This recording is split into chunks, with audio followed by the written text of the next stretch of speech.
Greetings and salutations. T-minus 1 day before these kids go back to school, and hopefully the weather breaks here soon. It's been hot as balls down here in South Texas.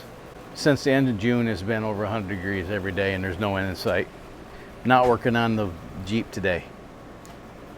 I'm working on this turd. You want to see something that makes me sad? Look at my paint. Look at my paint.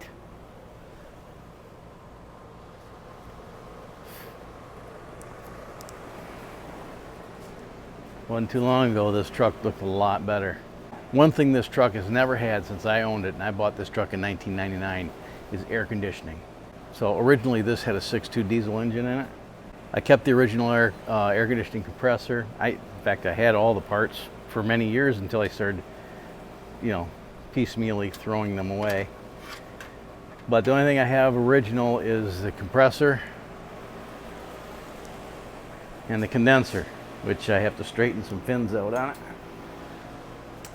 Just got a new evaporator core. I have, where's that box?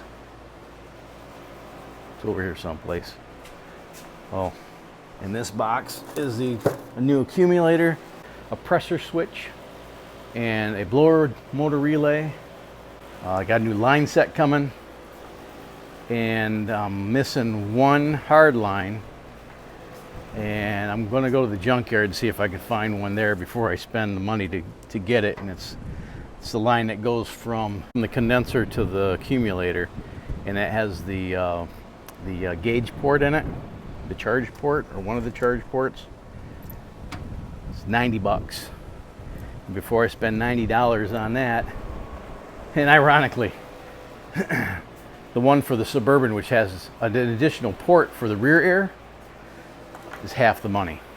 If I could find one at the junkyard, I'd probably get it for 10 bucks or less. So I'm going to go that route first. A couple of years ago, when I was still in Nevada, I stopped at the Pick Apart one day in North Las Vegas to get parts for the XJ, and they didn't have any. But they did have a 1988 one-ton dually crew cab with a 454 in it. So I took most of the accessory drive, with the exception of the alternator. I have to do something about this because it's not exactly lined up. The HVAC box, I need to put that together. Put this on here. Now, they use a mastic material to seal between the halves, and I don't have any of that.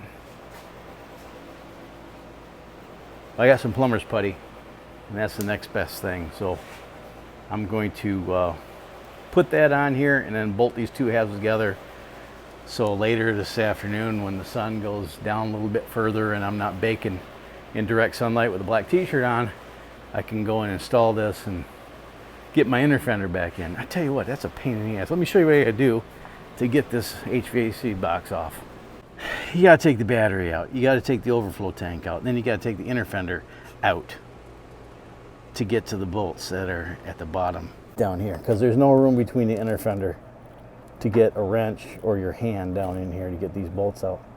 I'd like to get that tidied back up by the end of the night before it gets dark. All right, that should work.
Now I get to put it back in. Yeah, good morning.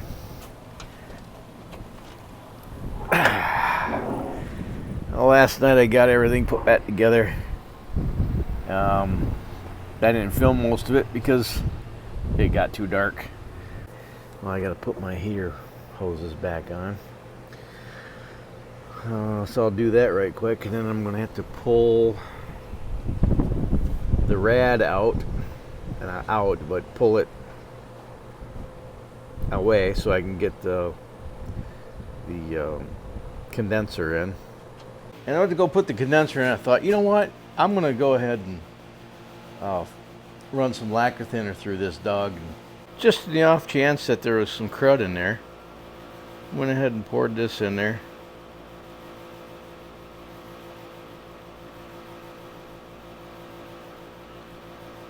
There we go.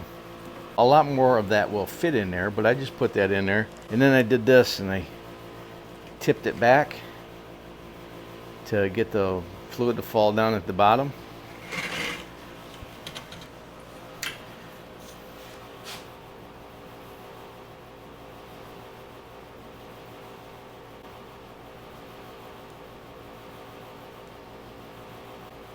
That's no good.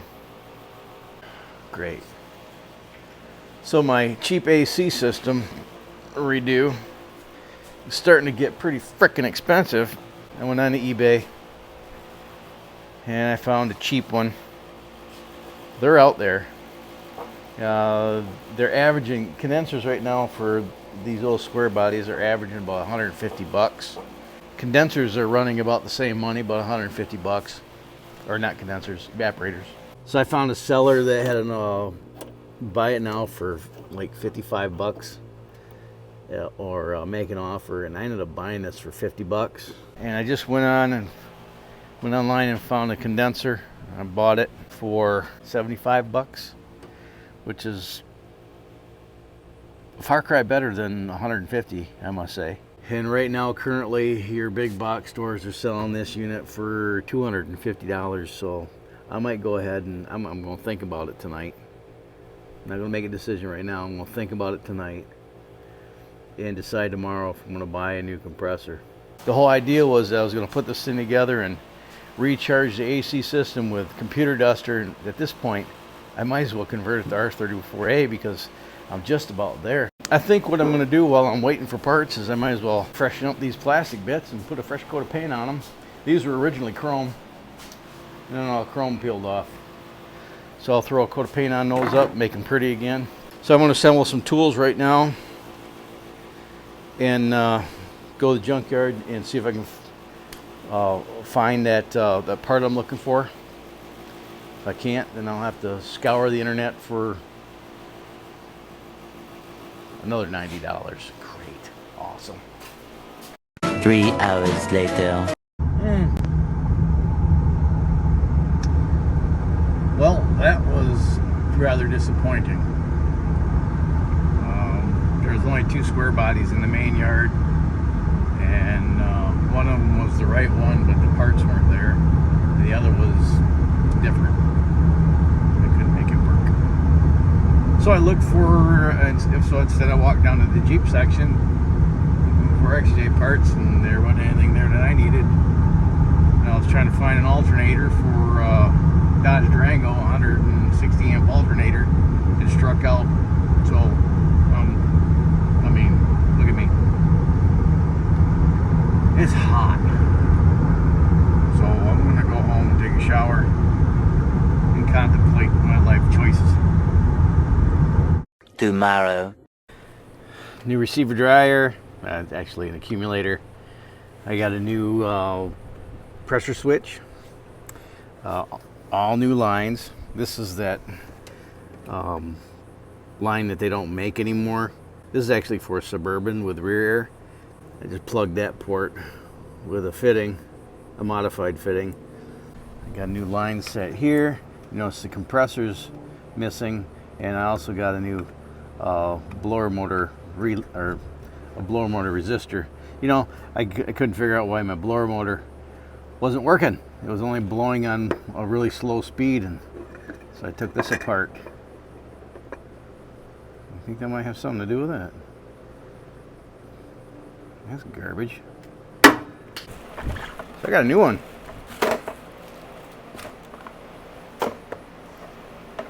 Let's install it and see if my fan motor works now. Moment of truth.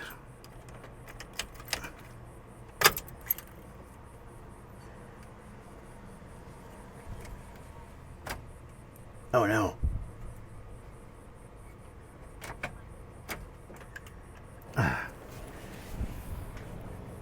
Is my battery plugged in? I don't think the battery's plugged in. Nope, battery's not plugged in. That might have something to do with it.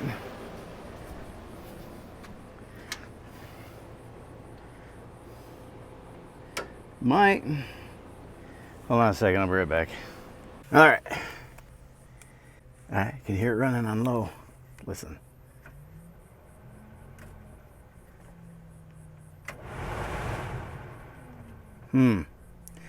Third gear is missing. You got low, second gear, third gear's first gear, and high. Let's go wiggle some wires over yonder and see if I can make third gear work.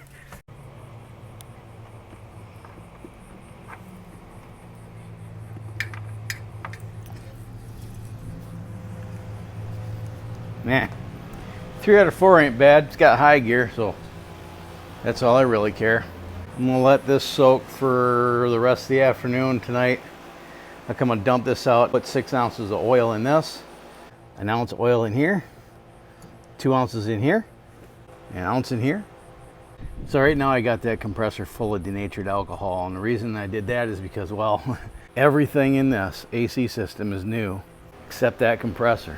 I found one for 75 bucks on the bay of these, but this is indexed differently. I'm hoping that this one is good. Otherwise, I'm going to be chasing parts for the next 6 months, trying to get an air conditioning compressor, the right one to fit this. So here we are waiting on, well, I'm not waiting for parts anymore. I'm waiting to make sure that this doesn't show no signs of leaking. It's been sitting there with denatured alcohol in it for 2 hours, 3 hours. So I'll let it sit there until probably 6 or so tonight, 6, 7 o'clock tonight. And then I'll put the oil in it and let it sit in there until, I don't know, tomorrow. And then tomorrow morning I'll come out here and throw it in and throw a vacuum on it, make sure it's not leaking anything, and hold the vacuum. Then I can get refrigerant. Have you priced refrigerant lately? Oh my God. Okay, R12, the R12 capacity, according to this forum, is 3.5 pounds. And that's for R12, but if you're putting 134a, you need to reduce the amount by 10 to 20%. So it says here, when substituting 134a, adjust the charge weight to 3.2 pounds. There's 16 ounces in a pound, right? That's 51.2 ounces. If those little cans of refrigerant are 10 ounces, that's 5 cans in a little bit. I happened to be at Walmart yesterday, and the end panel of one of the aisles there was loaded with those big cans of refrigerant. It's got the gauge and everything on it. 38 bucks. I think it was like 14 ounces. Let's look on the Rainforest store and see. Look at this one. Mr. Freeze R134a recharge kit with hose and wireless digital.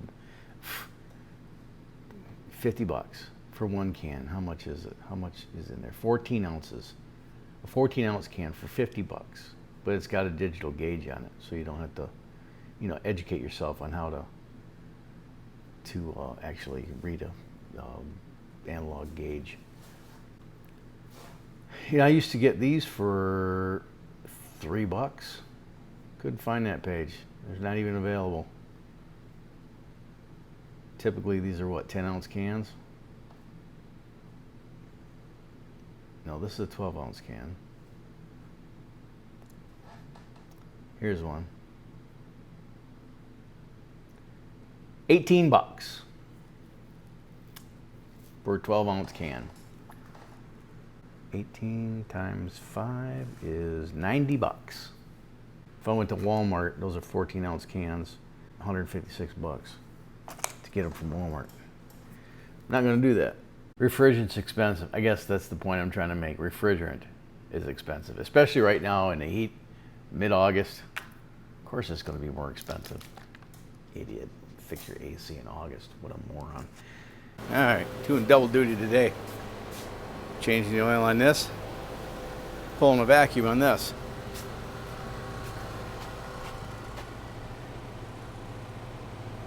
Right now I'm just pulling a vacuum on this. No, I'll wait 15 minutes and turn this thing off and see if it holds vacuum. If it does, yay me. If it doesn't, then I need to find out why. While I'm waiting, I'm going to finish this oil change. 6.5 hours later. I did this the first time. It took about 10 minutes for the vacuum to bleed off. Turned out to be, that fitting right there wasn't tight. So I just went through and nut bolted everything.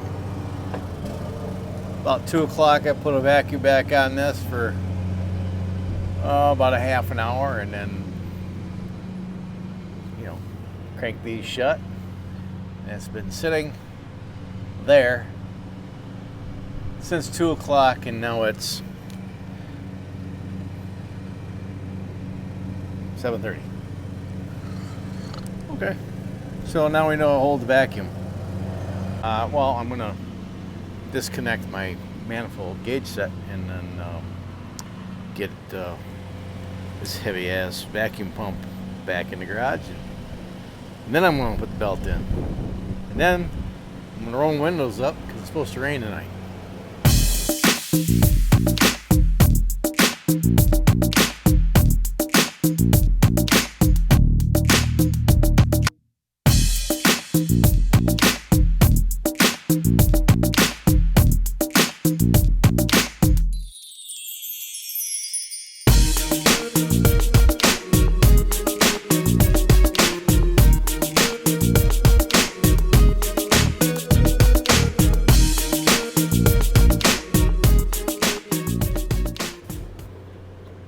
Apparently, I left my keys in the ignition with the ignition on for the last 2 days.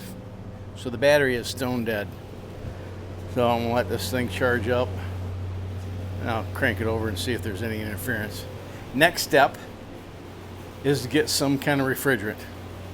So I'm gonna go inside and scour the interwebs for some refrigerant, and I'll come back out and see if that thing will start. 1 eternity later. Well, good morning. Okay, so it's been a week. My refrigerant has finally showed up. And this is what I'm going to be using. EnviroSafe, hashtag not sponsored. This is a hydrocarbon refrigerant, which means it's flammable. This is why I'm using this stuff. It's cheap. Primarily, it's cheap. And the weak link in my system right now is the compressor. Everything else is brand new. The compressor is, well, I know it's at least 24 years old because that's how long I've owned the truck. I've never used the compressor, so it may be relatively unused. I don't know. Well, it's going to take 51 ounces of R134a to charge that system to 3.2 pounds. So that's 51 and 51 and a little bit more ounces of refrigerant. A 12-ounce can costs 18 bucks. I'm going to need 5 of those cans to charge the thing. That's $100. And $100 to just throw into the wind. If I charge this thing up and the compressor goes kaput in a week, well, $100 is going to be a hard pill to swallow. I think I'm into this I got 3 cans of this stuff for right around $40. This is a 8-ounce can, and it's the equivalent of 24 ounces. My best math says I need 17 and just a touch over 17 ounces of material to charge this thing. And that's 2 cans and a bit. That's why I'm using it. You might be saying, why would you want to use a flammable material as a refrigerant? Well, hydrocarbons are a much better refrigerant. What this is propane and butane. And you might think that's foolish, why would you do that? But if you own a car that was manufactured after 2020, it probably uses 1234YF, which is propene, P-R-O-P-E-N-E, which is not propane, but it's still a hydrocarbon. And it's flammable as well. The bottom line is if I charge this thing up and the compressor takes a crap, I'm only out 40 bucks, not 100. That's why I'm using it. So I'm going to hook my gauges back up and get this thing ready, and I'm going to put a can in it, and hopefully that's enough to get the compressor to fire off, and then I'll run that for a minute and shut it down and check for leaks. I see my gauges are hooked back up and still under a vacuum. Would you look at that?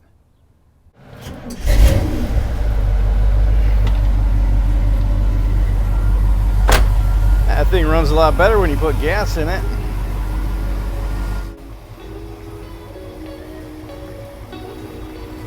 Turn this up a little bit.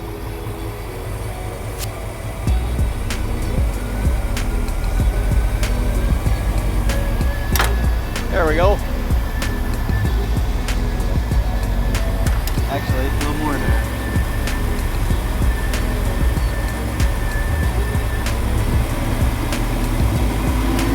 Get the RPMs here. 1500. That should be good. Alright.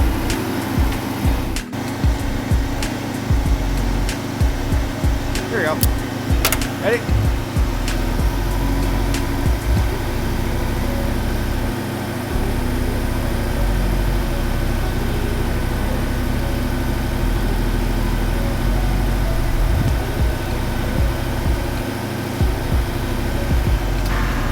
There it goes.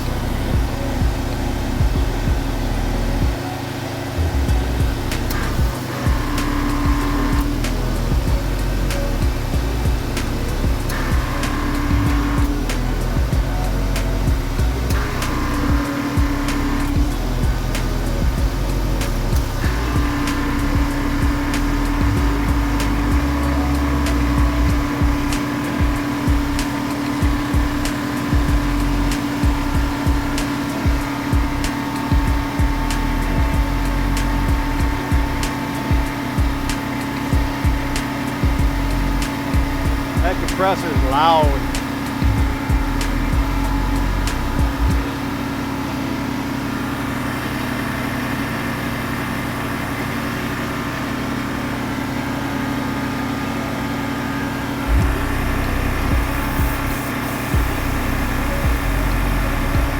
That's one can. We'll let that run for a minute.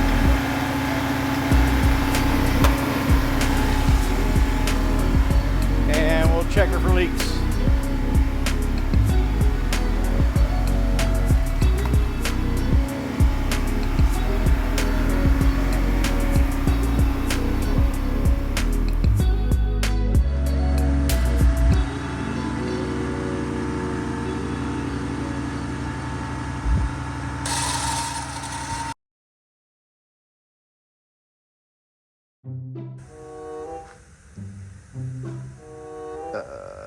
Do you see a problem here? Shortly after I turned the camera off in that last scene, pressure relief valve on the back of the compressor started spurting off. Let me show you. See how the oil?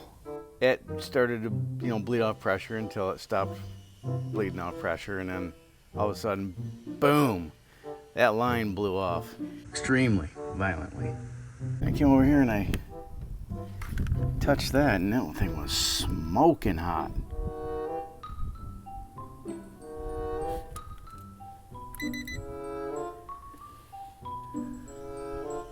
I don't think it's supposed to be that hot, and that's 5 or 6 minutes after the fact. So I guess this video is a big fat fail.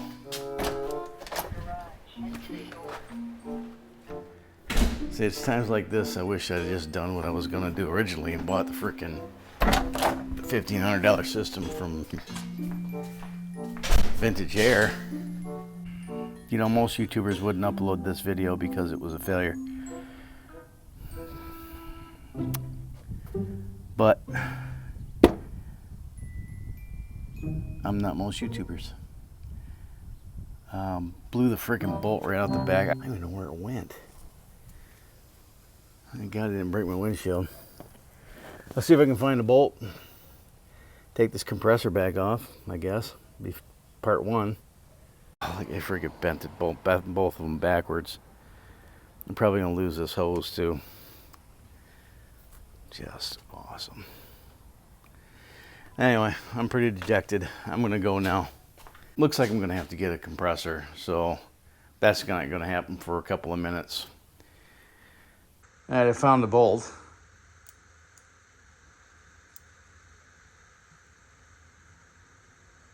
There's the threads that used to be in there. Now, part of the problem is this bolt wasn't long enough. Should have had a longer bolt. But still, this thing got hot. And that's the pressure release valve right there, and it was spouting off after just one can. I did bend the line up so it's straight. Hopefully that doesn't have any holes in it. And now, part number 57265. Let's go find a compressor. Stay tuned. So in the meantime, if you want a sports channel, there's ways you can do that down in the description. If you shop on Amazon, click the links. I guess the only thing else I got to say is thanks for watching. Until next time, you have fun, stay safe, shoot straight, keep your powder dry, and have a splendid day. Thanks again for watching, and I'll see you next time. Bye.